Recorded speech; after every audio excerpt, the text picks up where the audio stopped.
રાજીનામાના high voltage drama વચ્ચે ગોપાલ ઇટાલિયાનું પ્રથમ નિવેદન આવ્યું સામે। સોમવારે મોરબીના ધારાસભ્ય કાંતિ અમૃતિયા 100 જેટલી ગાડીઓના કાફલા સાથે ગાંધીનગર સચિવાલય પહોંચ્યા હતા, જ્યાં તેઓ 12:30 વાગ્યા સુધી ધારાસભ્ય ગોપાલ ઇટાલિયાની રાહ જોયા બાદ રાજીનામું આપ્યા વગર વિધાનસભાથી નીકળી ગયા હતા। અંતે રાજીનામાના નાટકનો અંત આવ્યો હતો। કાંતિ અમૃતિયાએ કહ્યું હતું કે જો વિસાવદર ધારાસભ્ય ગોપાલ ઇટાલિયા ગાંધીનગર આવશે તો જ તેઓ રાજીનામું આપશે। જો ગોપાલ ઇટાલિયા હાજર રહેશે નહીં તો કાંતિ અમૃતિયા રાજીનામું નહીં આપે અને કાંતિ અમૃતિયાએ વિસાવદર આમ આદમી પાર્ટીના ધારાસભ્ય ગોપાલ ઇટાલિયાને મોરબીથી ચૂંટણી લડવા માટે ચેલેન્જ આપી હતી। હવે આ રાજીનામાના હાઈ વોલ્ટેજ ડ્રામા બાદ ગોપાલ ઇટાલિયાનું પ્રથમ નિવેદન સામે આવ્યું છે।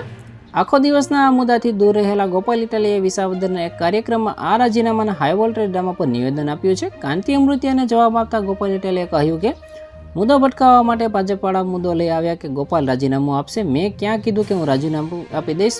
ક્યાંય મારો એવો શબ્દ છે કોઈએ સાંભળ્યું? ગોપાલ ઇટાલિયાએ વધુમાં કહ્યું કે બધાને વહમું લાગી ગયું છે। 30 વર્ષથી બધું ગોઠવાઈ ગયું હતું, એક સીટ જીત્યા ત્યાં તો ઉપાડો લીધો છે તેવું ભાજપ સરકારે શરૂ કર્યું છે। દુનિયામાં ક્યાંય પણ ચૂંટણી થાય તો એક સીટ પર એક જ વ્યક્તિ જીતે અને આ ઉપાડો આખી સરકારને હરાવીને જીતે એનો ઉપાડો છે। 400 સામે 1 હતો એટલે ઉપાડો લીધો છે। તો આના વિશે તમારું શું કહેવું છે કમેન્ટમાં જરૂર જણાવજો। આવા જ વિડીયો માટે અમારી ચેનલ સાથે જોડાયેલા રહો।